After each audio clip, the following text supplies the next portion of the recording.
Bueno, ya estamos en directo. Buenas tardes a todas, todos, todes. De nuevo esta última de las jornadas sobre memoria histórica LGTBIQ de Canarias, o en general, específicamente relativas a temas de metodología y archivo. Recuerden que estamos iniciando con estas jornadas pues, un proyecto de recuperación de memoria histórica LGTBIQ en Canarias, eh, con la finalidad de crear un archivo, aparte de otros proyectos, digamos, relacionados que tenemos y que iremos informando a lo largo del próximo año, ¿no? Estas jornadas, pues, hemos tratado ya, quien las haya seguido, varias cuestiones. Dani Curvelo ya habló sobre arte y memoria, la expresión artística y audiovisual como medio de recuperación de la memoria LGTBIQ en Latinoamérica y Canarias. Pepe Arteaga habló sobre la investigación de la memoria LGTBI en Canarias y el estado de la cuestión. Gracia Trujillo ayer pues, nos habló sobre lo que no se investiga, no existe, avances y retos en los estudios sobre las disidencias sexogenéricas.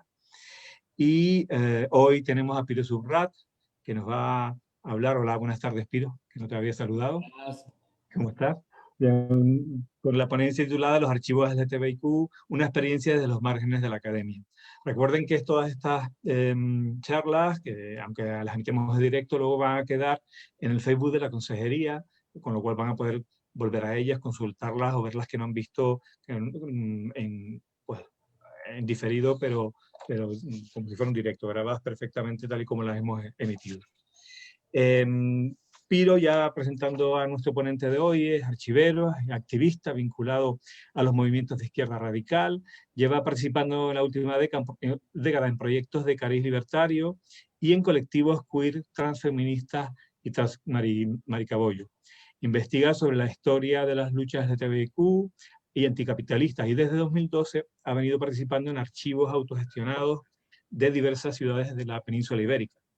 Es autor de un libro, yo diría que trascendental por su contenido, por su amplia y extensa trabajo de investigación, que ha durado prácticamente 9 años. Se titula Invertidos y rompepatrias, marxismo, anarquismo y desobediencia sexual y de género en el Estado español, 1868-1982.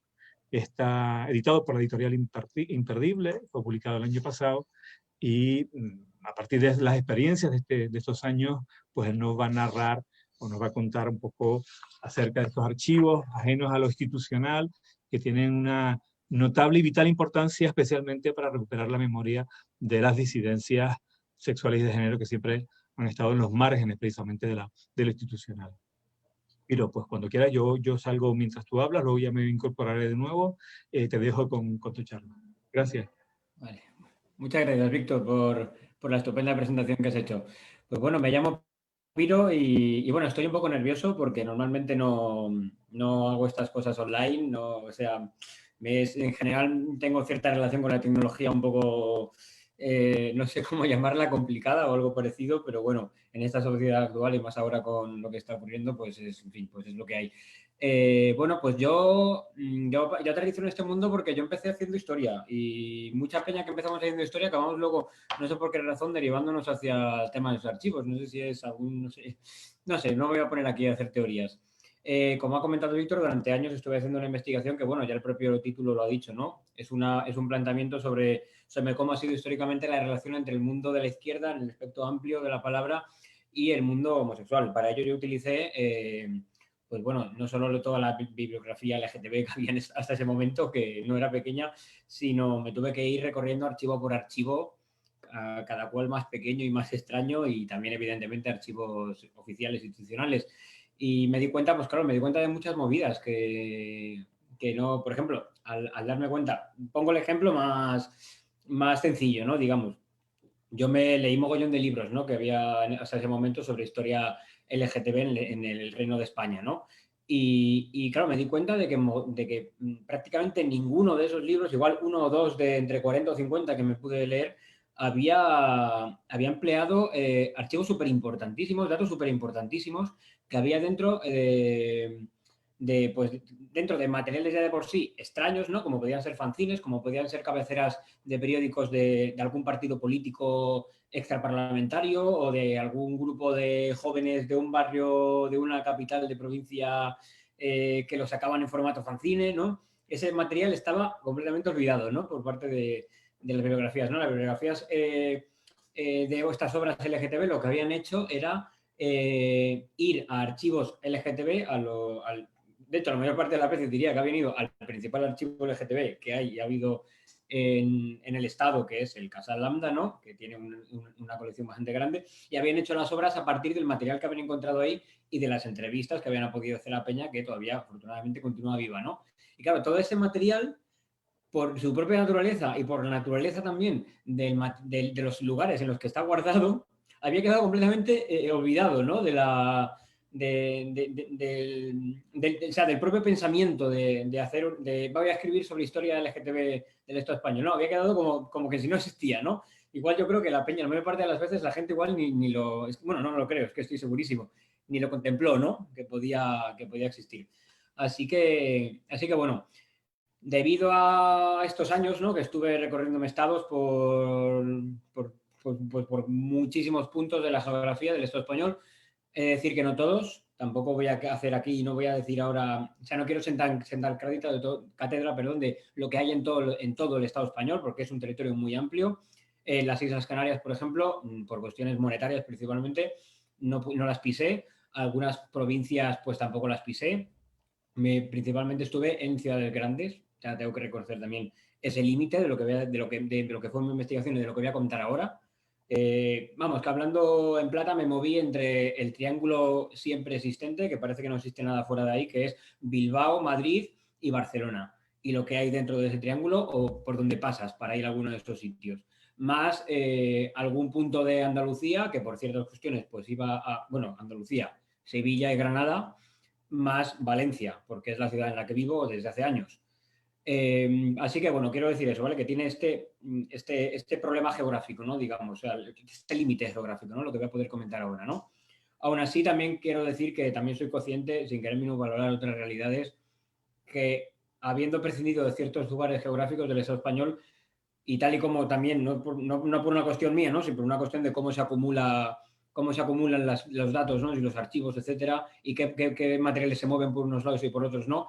Yo creo que he visto en torno al 80 y largos por ciento a nivel de magnitud de archivos, por lo menos dentro del marco no institucional, ¿no? Porque muchas veces los archivos que están fuera de este circuito, acabo de decir, muchas veces abarcan materiales de esos mismos lugares porque la influencia que tienen, ¿no?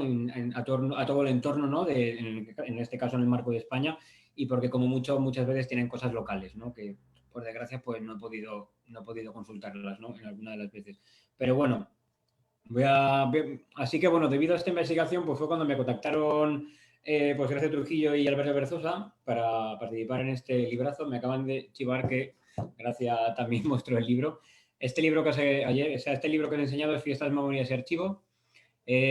Bueno, es un libro que habla de los años de diversas cuestiones en torno a los años 70 en materia de disidente sexual y de género, ¿no? Y en el apartado en el que aparezco yo en el libro, pues hablamos de los archivos, ¿no? De las situaciones actuales que existen con los archivos. Yo en concreto en este artículo hablo pues un poco del título que tiene esta misma conferencia, ¿no? De las realidades, digamos, más underground, ¿no? Más subalternas, ¿no? Dentro del mundo de los archivos, ¿no? Y bueno, cuando hablo de estas realidades subalternas, evidentemente estamos pensando que existen unas realidades, digamos, oficiales, ¿no? Entre muchas comillas, a veces ese término también es tal. O sea, por ejemplo, tú piensas en un archivo, pues piensas en igual el archivo de tu ciudad, ¿no? El archivo municipal del ayuntamiento. Si hablamos de archivos LGTB concretamente, pues por ejemplo piensas igual en el Casal Lambda, ¿no? Por ejemplo, bueno, que son o piensas en el Pabellón de la República, que está en Barcelona, que es un archivo que pertenece a la Universidad de Barcelona, que es un archivo gigantesco sobre el movimiento obrero. O sea, piensas igual en esos archivos que son más conocidos, que son más grandes, que tienen un peso detrás, ¿no? Que los mantiene, que puede permitirse pagar a gente o que puede permitirse pagar ciertas... Bueno, eso ya después. No, lo que me quería decir es que es como lo que podríamos decir entre comillas, ¿no? Un archivo, ¿no? Con A mayúscula, ¿no? Tal y como se precia, ¿no? Pero bueno, como comentaba antes, ¿no? También existen mogollón de archivos, pues no sé cómo definirlo, ¿no? Aquí los he definido como no institucionales. Es muy fácil el recurso de ponerle un no a la palabra de la que quieres desplazarte, ¿no? Pero bueno, también podríamos llamarlo de otra manera, ¿no? Archivos autogestionados, aunque no todos lo son a nivel económico, archivos pues underground, archivos subalternos, archivos, no sé, no sé, podemos poner palabras, podemos poner todas las palabras que quieran. Así que bueno, un archivo, por poner una definición, ¿no? Un archivo no institucional, digamos, pues eso sería un archivo, es fácil de definir, ¿no? Sería un archivo que no depende, no tiene detrás una institución entendida, ¿no? Una institución que puede formar parte del Estado o que puede formar parte de alguna cosa que en último término también pertenece al Estado, ¿no? Que no tiene una institución detrás que lo está avalando, que lo está promocionando, que lo está subvencionando. Eh, que a su vez también le proyecta su propia ideología, ¿no? La ideología que tenga la institución en cada momento, que puede ser, no tiene por qué ser izquierda-derecha, ¿no? Puede ser simplemente métodos de funcionamiento, material que se quiere, etcétera, ¿no? Eso más o menos podríamos pedir como definición así, muy de andar por casa, ¿no? Esto ya de por sí, esta definición, esto lo que genera es, evidentemente, que hay una realidad muy diferente, ¿no? Entre un archivo que pertenece a una institución y un archivo que no lo es, ¿no? Por cierto, para no estar hablando en abstracto, ¿no? Por poner ejemplos de archivos no institucionales, ¿no? Por ejemplo, pues yo aquí, por ejemplo, en Valencia estoy en un archivo que se llama el Punt, Espai de Jura Aprenentatge, el Punt se llama, que es un archivo que está en un local que es autogestionado, ¿no? Que la gente pues aporta una cuota para que el local siga adelante, para comprar los materiales de conservación. Es un archivo que pertenece así al mundo libertario, digamos, de la ciudad de Valencia, que tiene material de Valencia, pero que tiene material de muchos lados, por toda la gente que pasa por Valencia y que ha ido dejando todo, pero todo ese material ha llegado de manera informal. O sea, de manera de una donación, de manera de que yo de repente me voy a unas jornadas en Zaragoza y cojo todo lo que hay en el stand de cosas gratuitas y me lo traigo para Valencia. No, me refiero, o sea, como que es bastante informal, ¿no? El material que hay dentro del archivo es, pues claro, pues es sobre los movimientos sociales, ¿no? De la ciudad de Valencia, ¿no? Que eso abarca desde la lucha antinuclear, grupos anarquistas, partidos marxistas, luchas de todo tipo, ¿no? Lucha feminista, movimiento LGTB, bastante movimiento LGTB, ¿no? Pongo este ejemplo, ¿no? Porque es el archivo en el que estoy ahora, el que tengo más a mano. Pero bueno, que hay ejemplos, o sea, en el artículo este del libro, o sea, comento multitud de ejemplos, ¿no? Desde en ciudades como Madrid, Zaragoza, Barcelona, Bilbao, hasta en pueblos un poco más pequeños, ¿no? A veces también influenciados, ¿no? Por las capitales de la provincia, ¿no? En la que se encuentran, ¿no? Pero en plan, que puede ser ahí en un Ateneo Libertario de un pueblo perdidísimo, de repente te encuentras una estantería llena de materiales antiguos, ¿vale? O sea, estas son las realidades, ¿no? Que te puedes encontrar en archivos no institucionales o de archivos más dentro de la esfera alternativa, ¿no? Etcétera. Así que, pues evidentemente, pues los materiales que encuentras en unos y en otros son bastante diferentes, ¿no? Ya lo he citado un poco, ¿no? Al hablar del punto, ¿no? Material más underground, digamos, ¿no? De repente ahí te encuentras, pues materiales que muchas veces pues no han llegado a archivos institucionales alguna vez por la tontería, entre comillas, por decirlo de una manera, de que no tienen ni ISBN, ¿no? El registro este que se utiliza a veces para revistas, ¿no? Bueno, a veces que legalmente, si tú quieres que una revista tenga curso legal o que esté registrada, ¿no? Para las cosas que puede, para los beneficios que pueda tener, ¿no? Esta movida, ¿no? Que pueden ser de entrar en cierto circuito comercial hasta, por ejemplo, meterla dentro de la cárcel, ¿no? Por un preso, pues tiene que tener ISBN, ¿no? Y muchas veces, pues muchos archivos institucionales rechazan el material que no tiene ISBN, ¿no? Materiales que igual han salido igual 20 ejemplares de un fanzine y uno por casualidad ha acabado en un archivo. O sea, hay materiales de ese tipo, ¿no? Materiales pues muchas veces complicados de encontrar, ¿no? El otro día, por ejemplo, justo han sacado, una copia ha sacado un libro, ¿no? Para que os hagáis la idea, ¿vale? Ha sacado un libro, así junto con el Institut Valencià d'Art Modern, ¿no? De aquí de IBAM, de aquí de Valencia, ha sacado un libro, ¿no? Hablando del PUN y comentaba que en el libro que una persona hizo una búsqueda de 100 libros al azar que había en el PUNT en bibliotecas valencianas y en bibliotecas universitarias de Valencia, o sea, en bibliotecas municipales y bibliotecas universitarias de Valencia, y que de esos 100 libros solo, o sea, el 70% de esos libros no estaba ninguna de las bibliotecas ni municipales ni universitarias, ¿no? Así que yo me imagino que incluso diría que el porcentaje es mayor, ¿no? En el caso de material de archivo, ¿no? Y que pueda haber un archivo así más underground o más tal, que pueda haber un archivo institucional, ¿no? Salvando quizá algún caso muy concreto, como puede ser el que ya he citado, el Pabellón de la República, que tiene material bastante único, porque o sea, porque el interés del archivo del Pabellón de la República es precisamente el movimiento obrero y los movimientos sociales, ¿no? Cosa que en otro archivo no. Una revista, por ejemplo, que se edite, aunque se edite en Barcelona, no tiene por qué estar en el archivo, ¿no? De Cardíaca, ¿no? Que hay en Barcelona, en el archivo municipal. Me refería a eso, ¿no? Y bueno, como estaba comentando antes, hay mucho material LGTB, porque bueno, justo ese es el tema que he investigado, ¿no? En mi investigación, pero que yo creo que también es un tema que yo creo que salta a la vista, ¿no? Que los movimientos sociales en los últimos 40 años, 40 y tantos años, en el Reino de España han tenido una colaboración bastante estrecha, bastante importante con los grupos LGTB, ¿no? Salvando ciertas tensiones que haya podido haber, pero sí que ha habido situaciones de alianza bastante claras, ¿no? Y esto ha conllevado pues este contacto ha conllevado que mucho material de colectivos LGTB, en ocasiones de manera única, también es decir, hay materiales LGTB que solamente he visto en ciertos archivos de esta esfera más alternativa, pues eso, que es que gracias a esta alianza hay materiales en los archivos, hay materiales LGTB en los archivos no institucionales, ¿no? Y lo que he dicho, suelen ser materiales bastante únicos, ¿no? Hay bastantes, tampoco no son mayoritarios, por supuesto. Que yo sepa, no hay ningún archivo que sí que me suena de algunos otros lados de Europa, pero que yo sepa en lo que es el Estado español en su extensión, no hay ningún archivo así con local, sí que hay cosas informales, ¿no? Archivos privados, pero que yo sepa no hay ningún archivo LGTB, alternativo, underground, etcétera, dentro del Estado español, ¿no? Pero sí que los archivos alternativos, subalternos, etcétera, sí que tienen bastante material LGTB en general debido a esto, lo que comentan, ¿no? A esta alianza que ha podido haber, ¿no? Y también una cosa que estoy viendo, que claro, esto es fruto de la época que estamos viviendo, ¿no? Es que cada vez hay más material audiovisual, ¿no? Cada vez durante muchos años en la historiografía ha estado bastante denostado las fuentes orales, ¿no? Y entrevistas, etcétera, ¿no? Como parte de investigaciones, ¿no?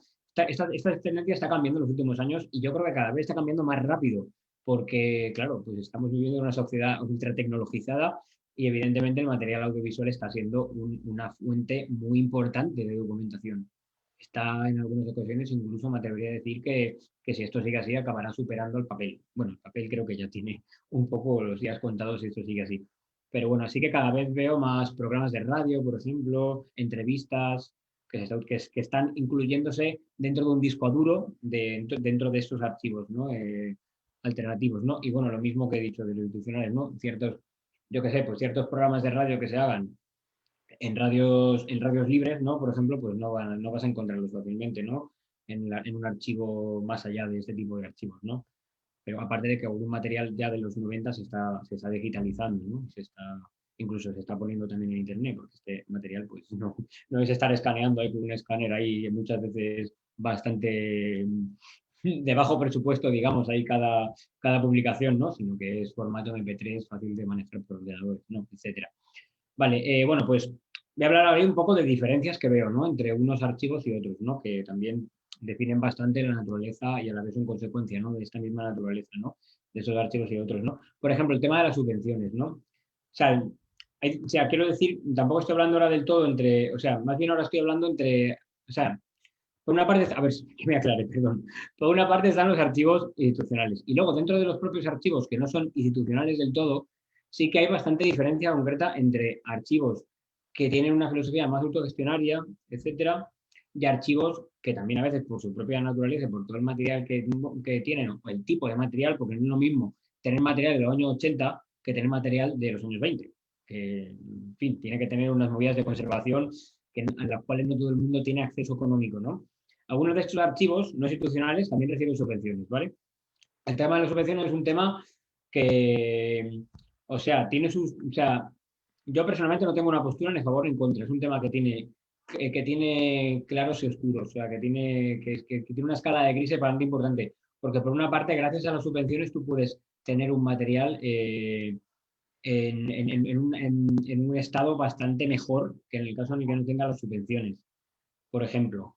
¿No? Yo que sé, a veces, pues, no sé, a veces pienso, no sé, pues, en situaciones, ¿no? En el que he estado archivando, pues a veces he pensado que, bueno, que el material que hay aquí está todo guapo, pero, joder, estos duplicados que hay aquí, igual molaría que estuvieran en un archivo institucional, ¿no? En un museo, no sé, o podría ser igual el Reina Sofía, ¿no? Cuando se abrió el tema del archivo queer y tal en su día, ¿no? Que estén en un museo que van a tener mayor conservación y tal, pero claro, por otra parte esto también tiene problemas, ¿no? Que lo que comentaré más adelante, ¿no? Pero por otra también el tema de las subvenciones pues puede generar que en ciertos momentos no haya subvenciones, ¿no? El ejemplo que puse en el artículo que escribí en el libro es el caso en el que ponte que en el ayuntamiento de tu ciudad en ese momento hay un gobierno local partidario de financiar cuestiones LGTB, ¿no? O de financiar cuestiones más de memoria histórica, más en los márgenes, ¿no? Y de repente ese gobierno local cambia. Y entonces de repente has estado durante los últimos 3 años, por ejemplo, o sea, planteando el funcionamiento del archivo en base a la reducción de las subvenciones. Normalmente cuando ocurre esto, ¿no? Cuando te quitan una subvención, lo he visto en otros colectivos en los que no he llegado a participar, pero he sido cercano, de repente te quedas a veces como un impasse, ¿no? De, vaya, ¿y ahora qué hacemos? ¿Cómo gestionamos esta movida ahora? ¿Cómo lo volvemos a redactar? ¿No? A veces eso genera problemas bastante importantes, ¿no? Pero bueno, muchas veces pasa también que para que un archivo no institucional pueda sobrevivir, se aprovecha y se utiliza, o sea, como que hay cohabitación de proyectos, ¿no? Digamos, ¿no? Por ejemplo, en el ejemplo que he comentado, ¿no? Del PUN, pues aparte del archivo hay una biblioteca, ¿no? Lo que he comentado antes, ¿no? En otros casos que he conocido, pues el archivo era la trastienda, ¿no? De otro local, ¿no? Que igual era un local de hacer charlas y de hacer proyecciones y tal, y el archivo era esa parte de la trastienda, ¿no? Pero por sí mismo, o sea, por sí mismo el archivo no hubiera podido tener ingresos, ¿no? Para alquilar un local y para pagar los costes que genera, ¿no? Tener un local. Así que, pues bueno, muchas veces pasa cosas estas, ¿no? Lo cual acaba generando muchas veces problemas de almacenaje, ¿no? Problemas de espacio, ¿no? Quería decir. Bueno, creo que o sea, ¿cómo decirlo? Algo que ocurre en todos los archivos de este tipo es que no hay dinero nunca. Supongo que esto ya lo habéis estado escuchando, ¿no? Habréis estado pensando, ¿no? Según me escuchabais, ¿no? No hay dinero nunca y vamos, esto es imaginación al poder. O sea, es llegar al nivel o sea, de que las carpetas del archivo sean cartones que te has reciclado en el contenedor en alguna ocasión. Porque, bueno, a ver, una cosa es no tener dinero para que el material esté en óptimas condiciones en las mejores condiciones posibles.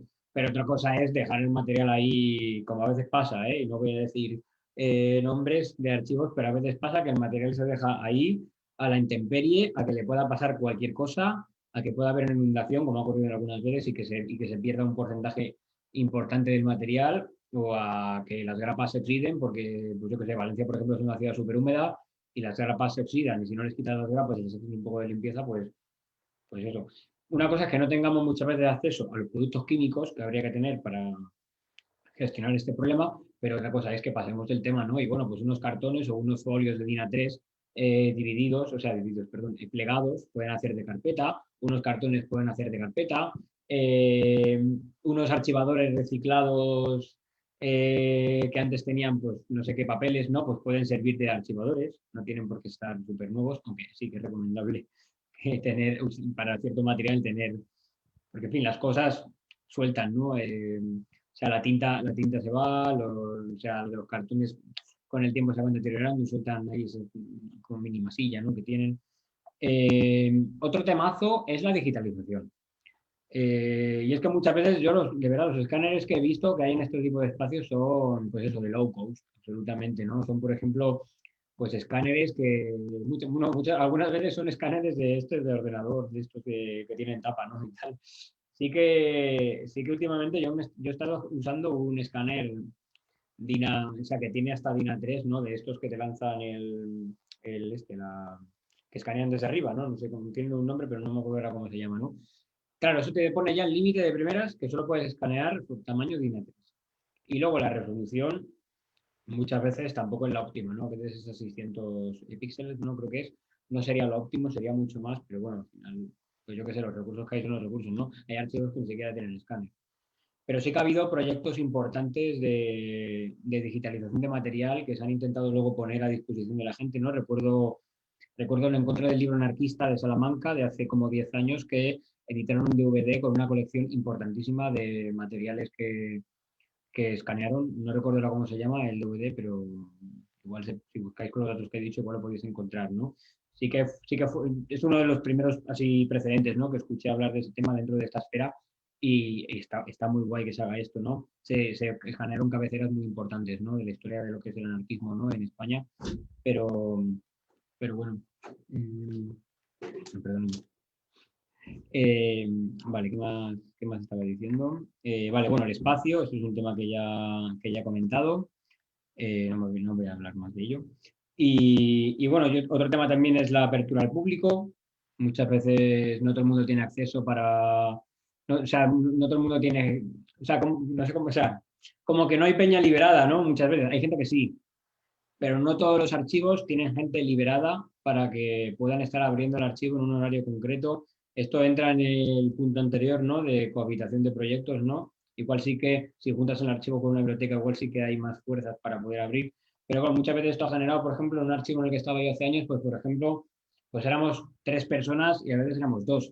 Pues y claro, es todo trabajo voluntario, gratuito y tal, pues solamente abríamos los miércoles por la tarde, porque no podíamos asumir, porque tenemos vida y no podíamos asumir pues más de un día a la semana, ¿no? Entre los dos. Pero bueno, que igualmente mi experiencia es que la peña se le ocurre bastante y se hace lo que se puede, ¿eh? En general. Vale, igual, o sea, el punto lo tenía puesto aquí como diferencias, pero igual eran límites. No sabría que, igual el nombre me ha bailado un poco. Sí que aquí tengo un punto que es ventajas, ¿no? Porque esto también, o sea, este tipo de archivos también tienen unas ventajas bastante concretas de definir y de localizar, ¿no? Por ejemplo, un tema bastante que me parece esencialísimo, sobre todo tratándose de casos de movimientos sociales y sobre todo con la deriva que está viendo en los últimos años, ¿no? Es el tema del DNI. La mayor parte de archivos institucionales te piden el DNI.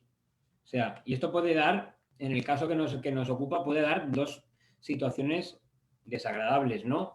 Una, que la persona no tenga DNI, porque no tiene papeles. Entonces, como no tienes papeles, no puedes consultar el archivo institucional, aunque sea de algo que, aunque tengan dentro del archivo cosas que te interpelan, ¿no? Por el caso de tu identidad sexual o de género o de la cuestión que sea, ¿no?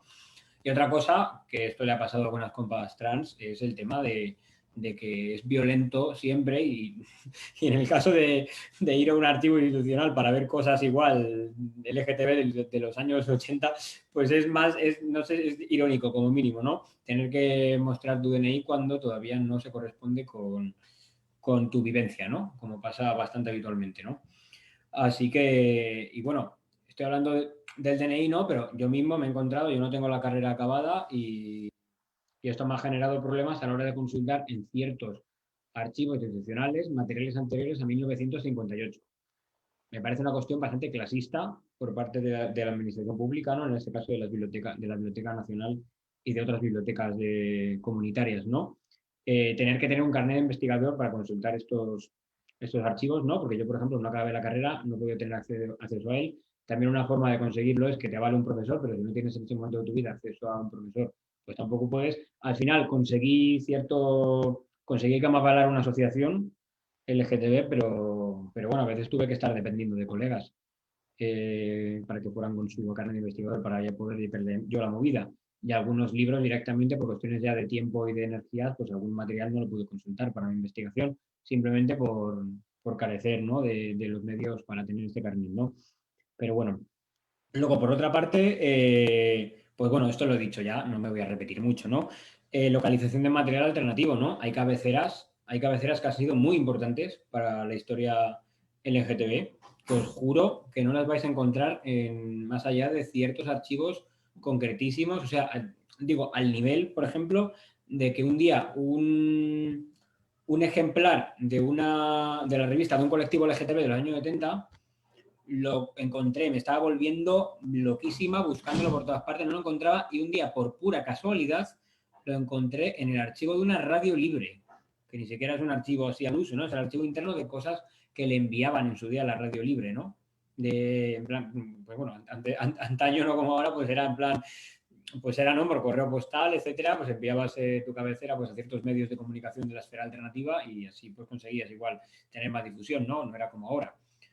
Pues lo conseguías, sí, o sea, en un archivo de una radio libre de una ciudad que ni siquiera era la ciudad en la que se editaba esta publicación, ¿no?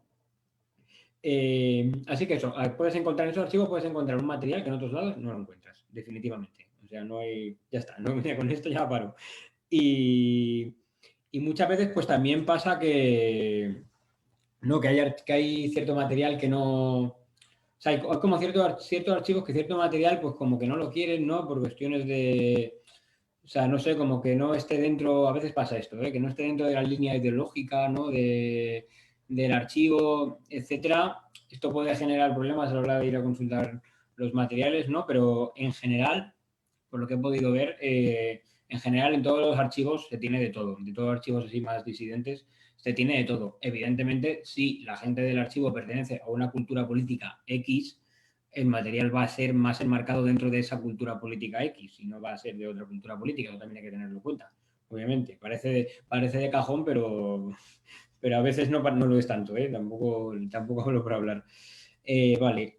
Y luego, también en el texto hice una comparativa, ¿no? Entre, digamos, poniendo, ¿no? No enfrentados, pero sí como frente a frente, bueno, sí, no sé cómo decirlo, ¿no? Una comparativa, entre comillas, ¿no? Entre archivos de colectivos, así generalistas, digamos, ¿no? Archivos de colectivos, pues yo qué sé, pues antimilitaristas o ecologistas o una radio libre, ¿no? O un colectivo anarquista o un archivo de un partido comunista, ¿no? O cercano, ¿no? Porque el partido ya se ha disuelto, pero continúa Peña, ¿no? Sí, pues estos archivos frente a los archivos específicamente LGTB, ¿no? Y bueno, me di cuenta de las siguientes cuestiones, ¿no? Que los archivos LGTB no tienden a almacenar el material de los otros archivos, ¿no? O sea, con esto quiero decir no que se tengan que poner a almacenar, pues yo qué sé, por ejemplo, pues no sé, todas las cabeceras de otro grupo solo porque en un ejemplar, en un número ha salido algo del tema LGTB, ¿no? Me refiero es que ni siquiera ese número que tiene algo LGTB ni siquiera está almacenado dentro de los archivos LGTB.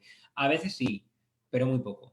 Normalmente es muy poco. Normalmente es muchas veces por más que por estructura, más que por hincapié del propio archivo, es por la iniciativa personal de alguien del propio archivo, ¿no? Que ese material está ahí, ¿no?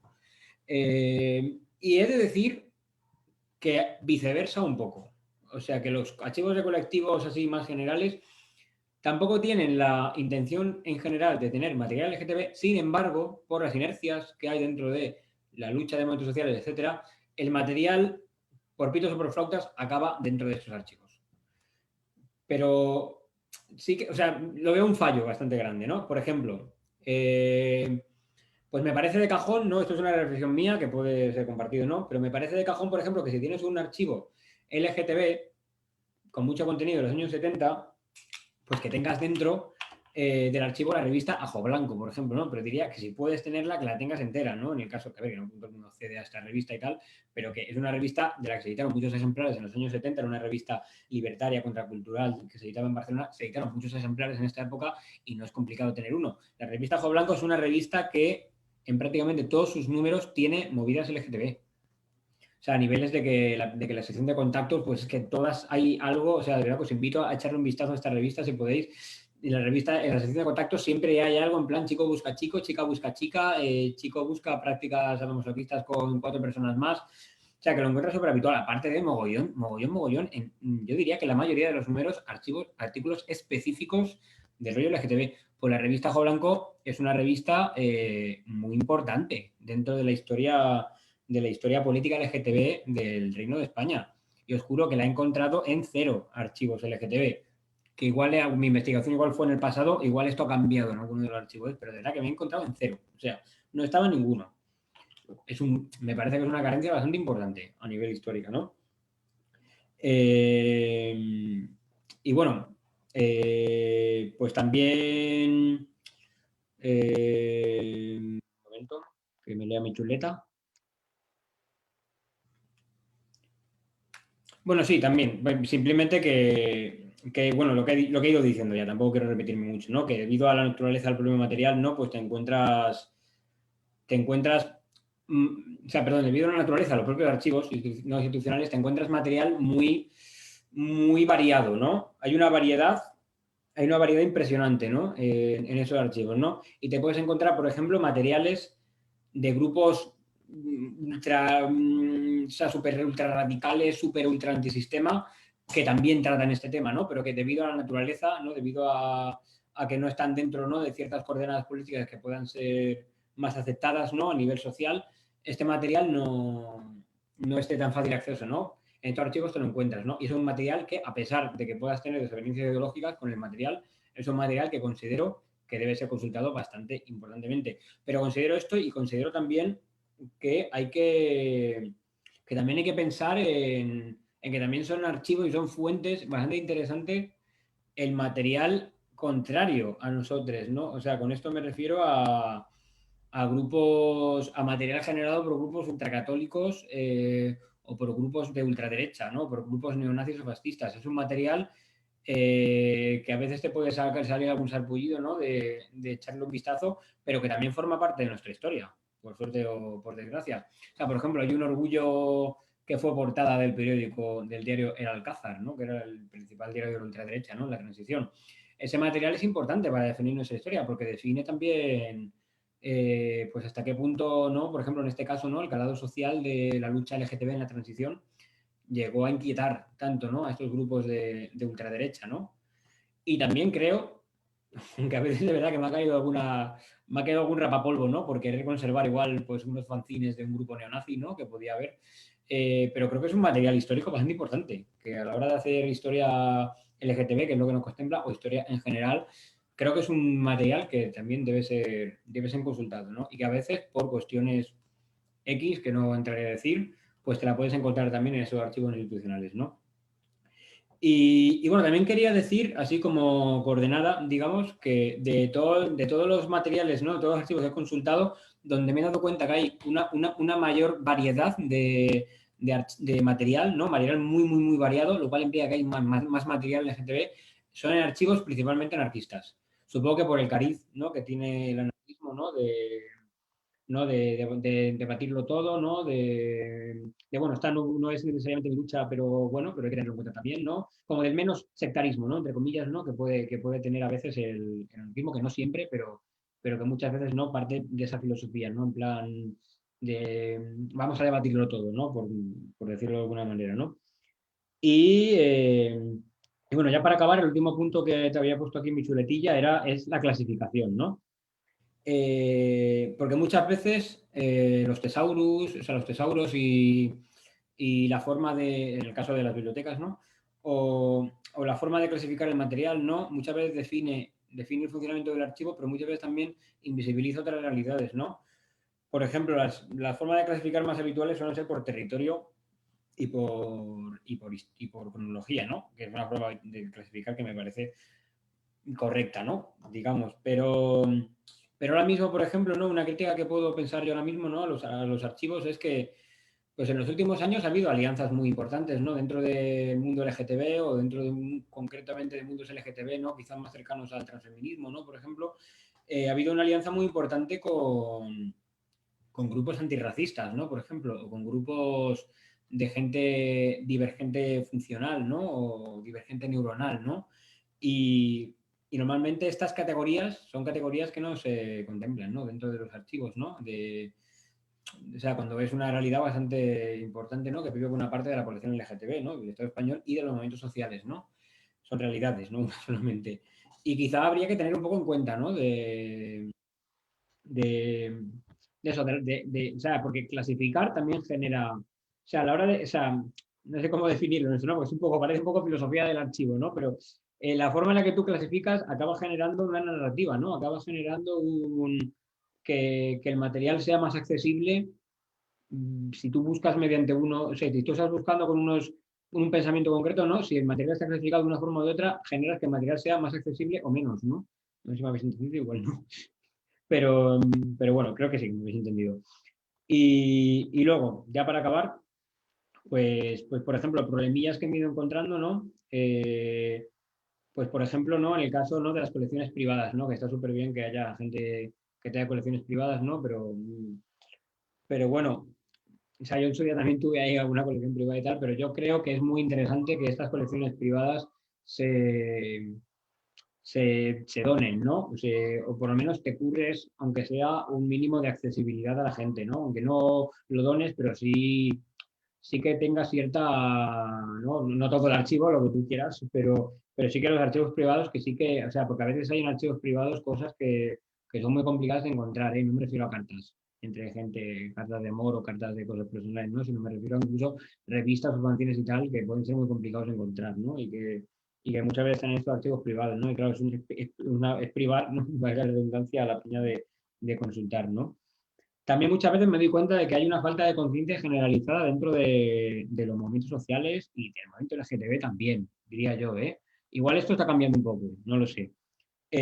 A la hora de lo que es los archivos, ¿no? Hay como una minusvaloración, ¿no? A veces de verdad que me siento que las archiveras somos igual un grupo de frikis que hay ahí que se encargan de este material, ¿no? Que como mucho sirve para hacer una exposición y queda guapo, ¿no? Y ya está, ¿no? A ver, estoy exagerando, pero de verdad que, como decimos aquí, ¿no? Entre broma y broma, asoma la poma, ¿no? O sea, asoma la manzana, ¿no? Un poquillo, pues sí que es así, ¿no? Sí que, sí que veo que no hay conciencia, ¿no? No hay mucha conciencia de, de- de que el material que se va produciendo actualmente se vaya clasificando y de que haya un cuidado por el material antiguo, ¿no? Parece que es una conciencia que tenemos, la peña que somos unas frikis, que somos activeras y unas pocas personas más, ¿no? Que igual estoy un poco exagerando, pero creo que tampoco del todo, ¿eh? Sí que creo que hay que inocular esta conciencia, ¿no? En este caso, ¿no? A la población, a la peña activista como mínimo, ¿no? LGTB y en general activistas que, en fin, la memoria histórica es un tema que es que los archivos tienen una...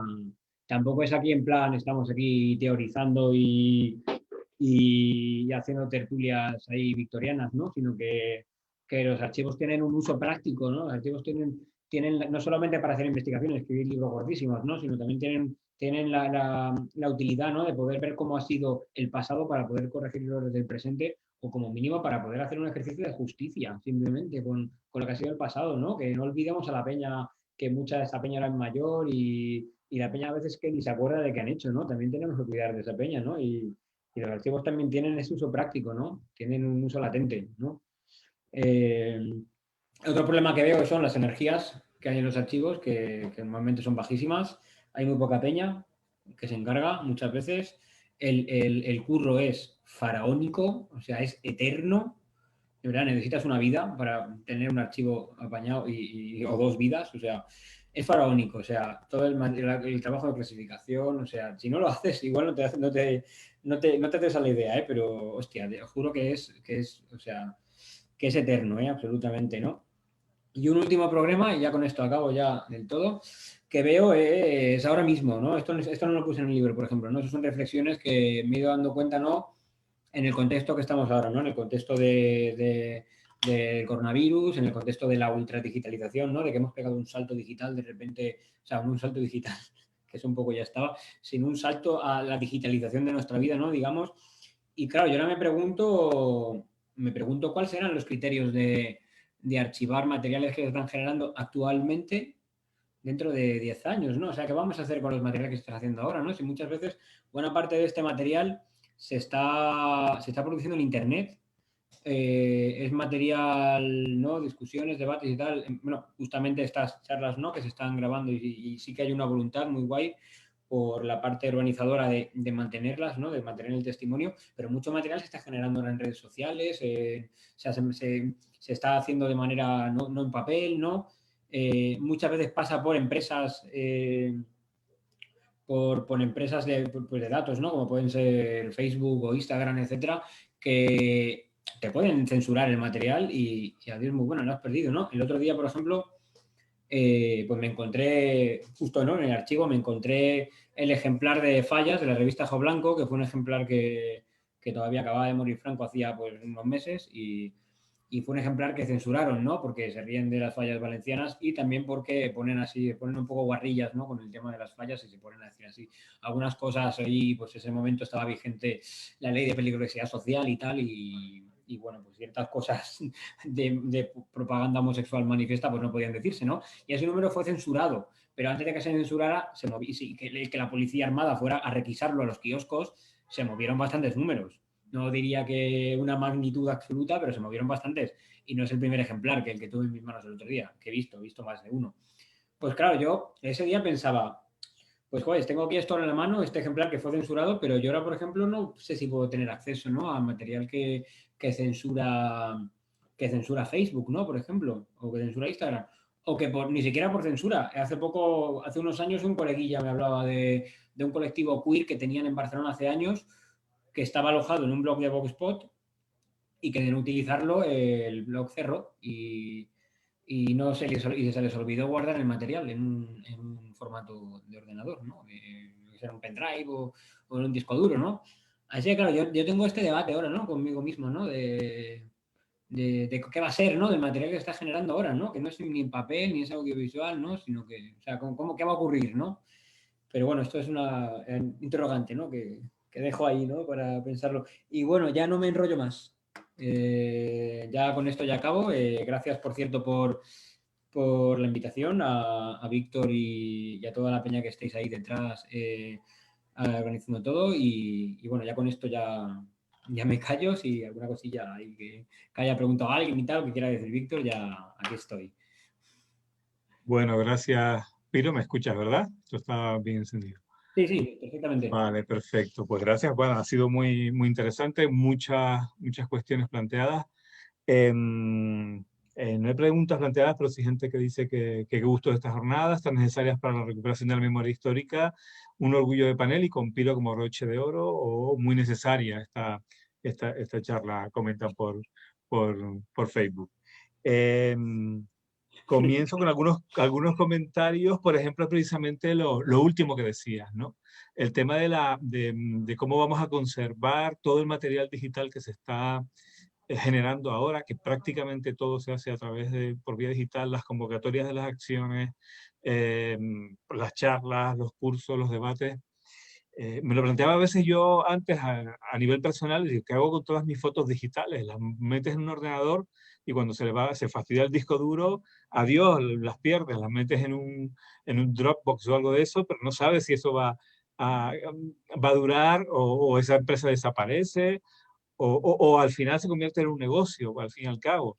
Ya los CDs prácticamente no sirven para almacenar material porque los ordenadores no vienen con lectores de CD o de este tipo de cuestiones. Es decir, que es un tema muy, muy complicado y evidentemente si lo es a nivel de archivo personal, mucho más la trascendencia que puede tener un archivo de este tipo, de carácter político, de carácter activista, en el que todo se mete en red. O, por ejemplo, simplemente una acción que desarrolló un colectivo hace 2 años que está en Facebook, pero vete a buscar eso en Facebook, lo que hizo hace 2 años, ¿no? Eso es complicadísimo. Y es una cuestión que efectivamente no vamos a resolver aquí, pero desde el mundo de la archivística, de la documentación, habría que plantearse cómo resolver, porque se puede perder muchísimo material por estas nuevas maneras digamos, de difusión de las acciones de los colectivos, ¿no? Lo que más o menos, además, por lo que tú decías al final. Yo personalmente, todos los colectivos en los que estoy, me voy guardando una copia digital de todos los carteles y de todas las cosas que hacemos. Pero claro, no tiene que haber un fricazo como yo en cada colectivo, obviamente, ¿no? Esto no va a ocurrir, o sea, no va a ocurrir, simplemente. Y luego también, bueno, yo con mis archivos personales tengo 3 copias de cada. O sea, al final me parece que, o sea, me da más trabajo tener las cosas en digital para que no se pierdan, etcétera, que en su día cuando estaban en papel. A mí me parece que me da más trabajo. Y luego hay un mito también de que como que es más, como que es como que más fiable, ¿no? Que va a ser más complicado perderlo. Pues la verdad, o sea, yo he manejado mi investigación en documentos de hace un siglo que estaban en un estado casi perfecto y yo tengo CDs. Precisamente la revista Entiendes de Cogam la tenía entera en CD. Pues el CD no parece que esté roto, pero el CD ha dejado de ser leído. O sea, y ese CD igual tendrá 8 años igual, ¿no? O sea, que tampoco el formato CD a veces, ni el digital de pendrives en general, tampoco es eterno, ¿no? Los discos duros también se rompen, de hecho, por ejemplo. Efectivamente, incluso un disco duro externo que te compres para almacenar ese material, como tengo yo, que tengo mucho material ahí, si eso se rompe, y es fácil que se rompa, o fácil, o por lo menos es posible, pues se pierde toda esa información. Y es algo que a mí también me tiene preocupado, porque efectivamente yo también soy un poco friki de este tema desde hace muchos años, y ayer lo comentaba también con Gracia, insistía a al colectivo que, que datara los carteles, que datara la información, porque a veces hay flyers de un orgullo que no se sabe muy bien de qué año es, porque no se data, ¿no? Y son cuestiones importantes. Pero en papel, como tú dices, se conserva y todavía los tengo ahí, pero lo de los últimos años todo ha sido digital y es muy complicado, es mucho más complicado de conservar, ¿no? Otra cuestión que planteabas era el tema de catalogación, ¿no? Un poco te referías a que catalogar al fin y al cabo es determinar jerarquías en el que tú consideras lo importante, más visible, lo menos visible, ¿no? ¿Consideras que hay una forma específica de clasificar, de catalogar un archivo LGTB, o hay tantas formas como visiones pueda tener uno de la cuestión? Bueno, yo creo que el hecho de que haya varias formas también es enriquecedor, ¿eh? Tampoco ahí quiero estar ahí diciendo, no, hay que hacerlo de esta manera para tener en cuenta a todo el mundo, pero, pero sí que creo que como mínimo hay que tener como mínimo el pensamiento claramente delante de que catalogar y clasificar es una forma de poder. Eso hay que tenerlo en cuenta. Me ha salido muy Foucaultiano, pero creo que es verdad. O sea, creo que tener en cuenta esto. Y para evitar sobre todo, dejarte grupos que no estén en la esfera, ¿no? Por ejemplo, he hablado de grupos antirracistas y tal antes, pero tampoco, o sea, me ha pasado el material, por ejemplo, de realidades trans de los años 70 y 80, por ejemplo, es complicado de encontrar. Por ejemplo, o sea, tampoco que tenemos que irnos ahí a entornos que han salido, que han aumentado, ¿no?, su peso en nuestro entorno en los últimos 5 o 10 años, ¿no? Sí que creo que mínimo hay que tener cuidado. Luego que cada cual lo haga como considere, pero hay que tener cuidado de cómo lo haces. Y también, que esto a veces es complicado, ¿no? Pero también, o sea, si hace falta corregirlo, porque, joder, si tienes un archivo que lleva 15 años, igual, o 20 años, pues igual tus criterios de hace 20 años pues han cambiado porque la historia cambia, ¿no? Y los movimientos sociales cambian y todo cambia. Pues también tenemos mucho trabajo, lo sé, pero también ponerte también a pensar que igual tienes que cambiar algunas cosas de caja y tal, y que es tediosísimo, Actualizar. pero... Sí, pero eso vamos. Claro. Cuando nos planteamos desde la Dirección General crear un archivo, evidentemente va a ser un archivo institucional, un archivo dentro de la idea es que sea dentro de los archivos históricos provinciales, que se incluya una parte específica en el que el material esté clasificado como LGTB, más allá de que hay que tener en cuenta que, como bien tú dices, otros muchos materiales, por ejemplo, expedientes vagos y maleantes, que va a haber hay expedientes concretos de personas LGTB, que esos deben formar parte también del archivo LGTB, aunque no esté separado, y probablemente haya muchas partes también de ese archivo antiguas en las que se incluye material que tiene hacer referencia a disidencias sexuales y de género de otras épocas, pero que no está clasificado, ¿no? Con lo cual habría que hacer una especie de señalización, no sé cómo se llamaría a nivel archivístico, de ese material, aunque esté disperso en todo el archivo, ¿no? Es decir, había que hacer un trabajo muy profundo en cada archivo para determinar de lo que ya hay, que podemos clasificarlo como material de la disidencia sexual y de género. No sé si eso se ha hecho, se hace, o es un tema que hay que Que trabajar. yo sepa, no. O sea, que yo sepa no se ha hecho, pero creo que, o sea, creo que es faraónico, pero creo que hay una parte que ya está medio hecha porque hay obras bibliográficas, no solamente la mía, hay bastantes más, que también han ido, o sea, que han recopilado bastante cosas, ¿no? O sea, que te puedes ir a la bibliografía de estos libros y puedes encontrar ya por lo menos un lugar por donde empezar, ¿no? Pero sí que es una Claro, obra, o sea, que a mí desde luego se me iría de las manos en un archivo institucional, no institucional, o sea, se va de las manos. claro, claro. Sí, es que además tomar conciencia los propios investigadores que estén trabajando ahí, que cuando encuentren ese tipo de material, pero claro, obviamente cada uno tiene sus intereses, pues también hay que señalizarlo de alguna forma, hacerlo ver. Habría que crear un sistema, ¿no? Entiendo, para poder ir indicando ese material, ¿no? Igual que el traspaso del material de los colectivos, si queremos pasarlo al institucional, tiene esa cuestión de que cada uno de los archivos tiene sus ventajas y sus desventajas, ¿no? el institucional, como tú decías, pues quizás es más accesible, puesto que está clasificado de una manera, a lo mejor el otro, los de los colectivos es más accesible, puesto que no exige criterios o requisitos previos, ¿no?